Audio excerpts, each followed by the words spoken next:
Hello and welcome to another episode of our Midweek conversation at First Baptist Sweetwater, where we want to be the first responders of God's love. My name is Jerry Hendricks, and I'm here today with everyone's favorite elf, Teak Hamilton. Hello, Teak. Hello, Jerry. We're up here in Studio B, podcasting today. So, it looks cold outside. Just a little. Glad you guys have joined us. We're off to a great start with Advent. Yeah, it's Merry Christmas. There you go. So my first question, Teak, I like to start with a question. My first question is, so what has to happen for you to officially say Christmas has began for me? We just have to get past Thanksgiving. Yeah? Yep. So it's not anything in particular, just... Yeah, it is. Very particular. Got to get past Thanksgiving. Okay. There's a bit of vagueness to that, but that's okay. The first 12:01 a.m. on Friday after Thanksgiving, I'll say Merry Christmas. It kicks in, huh? Yeah. Well, good. Until then, it's still Thanksgiving. Well, Teak, I'm glad that you finally joined the rest of our church in getting ready for Christmas this year. Yep. I think it's going to be a lot of fun, a lot of things to look forward to, a lot of anticipation. Which makes sense. I mean, that's Advent. There you go. Good transition. Yeah. So one of the things that we do, we have a variety of traditions here in our church in order to celebrate Advent. Some of them really, I guess, are pretty traditional in some ways. But one of the things that, and I know that all of us, here's what I've learned, and the reason I've asked a lot of these kinds of questions is that all of us kind of have our own particular idea that makes something special to us, right? Particularly in these seasons where there's so many things that kind of evoke some kind of emotion or thought or feeling from us. For me, it's the decoration of the church. Okay. And we have a great team that does that. It's Glenn and Laura Bedgood, and they also get some help in that process. That kind of varies every year. I think Papa Gene has lend a hand this year. Yep. We simplified in some ways what we normally do. Right. But we really, I feel like, captured kind of the heart of this year and this sense of warmth and feeling of being together better than we have at any other time. Right. Yeah. It looks really good in there. Yeah. So if you've not been able to attend, be sure and check out our YouTube channel. Where maybe you're watching this, you can also check out Sunday service. You can get a good feel for what the worship center looked like. That's a very sort of a narrow staging of everything, but a very strong sense of home and family.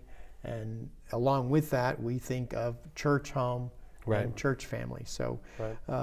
But those are some things that are going on in the worship center. But you do have a unique approach in your student ministry to Advent. Right. Why don't you tell us about that? Celebrate Advent up here, which we're on the third floor right now, which is where the youth meet. Studio B. Studio B on the third floor. And so we celebrate Advent. This year we went with a more, I guess, basic. We got our big Christmas tree up with white lights. Katie Fox, one of our former students, painted these windows for us. And this is our Advent wreath, which there's a couple extra candles over here. And so Randa and Stacy and I did a lot of cutting off the tree and adding on to the tree. And then the students actually painted some of the ornaments or created some of the ornaments for a Christmas tree this year, which is Christ monograms. And so everything on the tree relates back to Christ and how we experience Christ. And as far as your lessons, you're focused on Advent on Sunday mornings or Sunday and Wednesdays? Sunday mornings. Wednesdays will be added on, but Sunday mornings, we divided students into teams, and they're presenting all of Advent this year. They were in charge of brainstorming, coming up with the entire plan for Sunday morning. So as adult leaders, we've just been a resource for them and sat back and said, have at it. And this was our first Sunday to do it, and they did great. And that's a cool experience as an adult leader in student ministry. We call it Advent through the eyes of youth.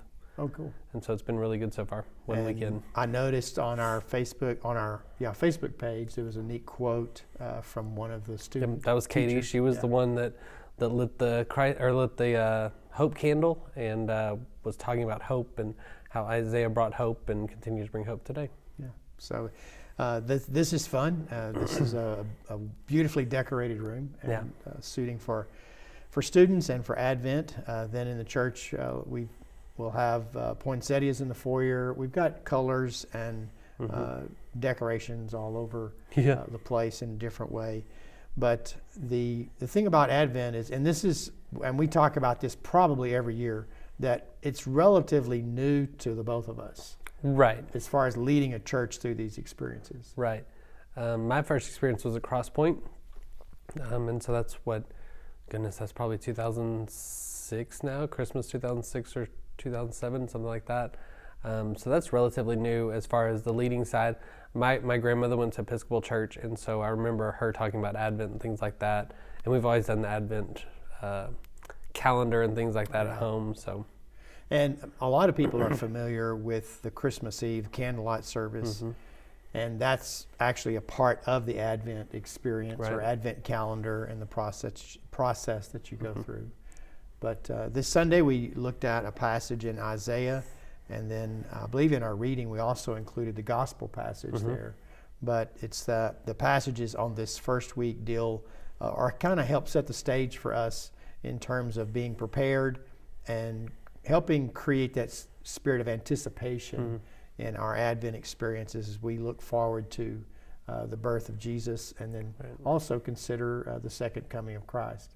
You know, you and I, we speak a lot on, or focus a lot on New Testament stuff, but there's a lot of really good Old Testament passages for Advent that we use, and this is primarily that first week is the one where you can really get into those and the prophecies about the coming Messiah.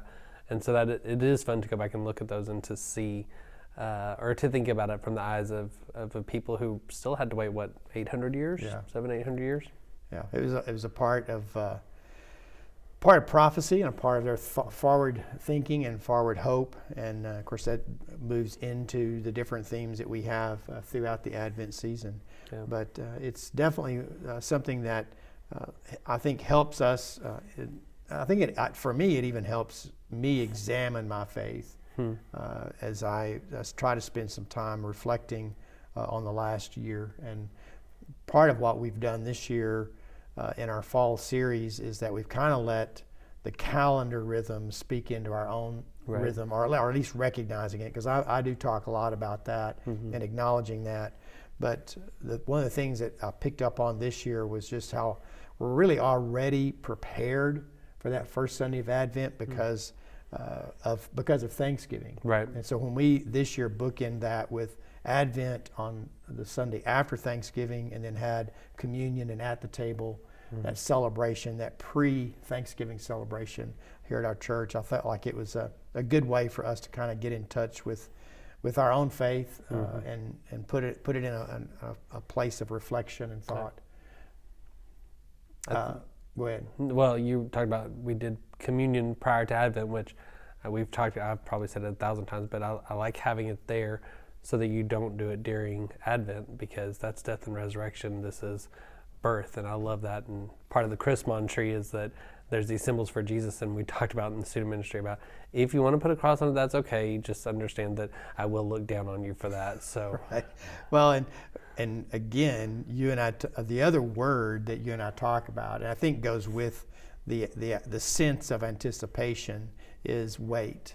Right. You want to wait for it, and in the same when we get to that time of experiencing Ash Wednesday and Lent, is that we tend to, in a lot of the things that we do in faith life or church life, I would say, we tend to rush past everything to those things that are more our favorites. Yeah. And so definitely that's, I think, what the Advent and the idea of anticipation, for me, it creates a pace, and it's a longer pace than just kind of turning a corner on a Sunday, then staring down candlelight service, and then Christmas, and then you're back in church again.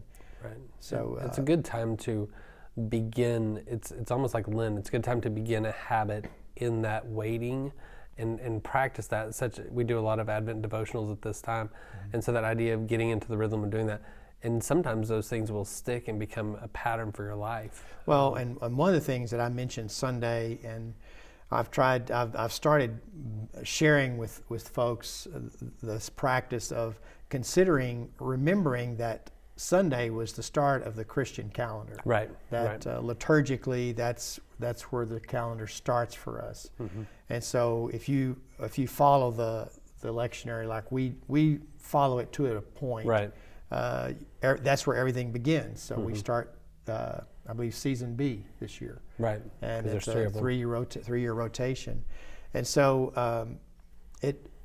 but knowing that that's the start of the new year, I started a practice of really trying to move into those experiences of reflection, evaluation, and planning and thought, praying. We've Right. talked again, the 3-part theme, I guess, that we had this fall of praying a bold prayer, asking for God's blessing, and being prepared to give thanks. I think that sets us up well when we start considering our faith in different areas where we really want to grow and develop in our discipleship. Right.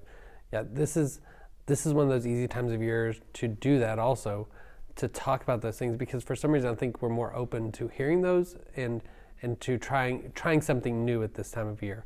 We talk a lot about giving at this time of year and giving to different ministries and things like that, but I think you're more willing to open up to try something new at this time of the year, and it's for a certain amount of time, if that makes sense at all. Well, there's a lot of motion to the Christmas season, Right. and to a detriment sometimes. Mm-hmm. And so I think if you can focus that in ways that really do help spiritual formation, Right. I think that helps in a church life.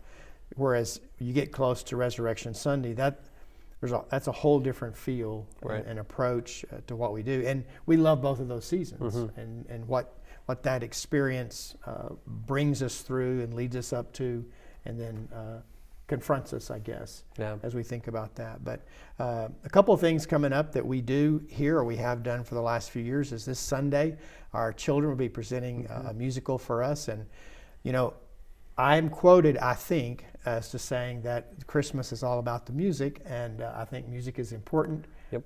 It's more recognizable, while the message that a pastor may preach is going to be similar but varied. Mm-hmm. The music and those songs really resonate with us and kind of get us into that spirit of Advent, and nothing better to do that than with children singing some of those songs. So I quoted you this Thanksgiving holiday about Christmas or Advent being all about the music. yeah, well, I should probably have said all about it. I try not to be inclusive. A lot of it's about, Christmas is about the music, and those cute little quizzes that tell you how you misunderstand the Christmas story. Those are all popular also. The good old youth ministry days. Trip everybody up. All the time. True or Well, false, then- Mary rode a donkey. True. Only at the church. Then the following Sunday, our adult or our worship choir will have a presentation as well.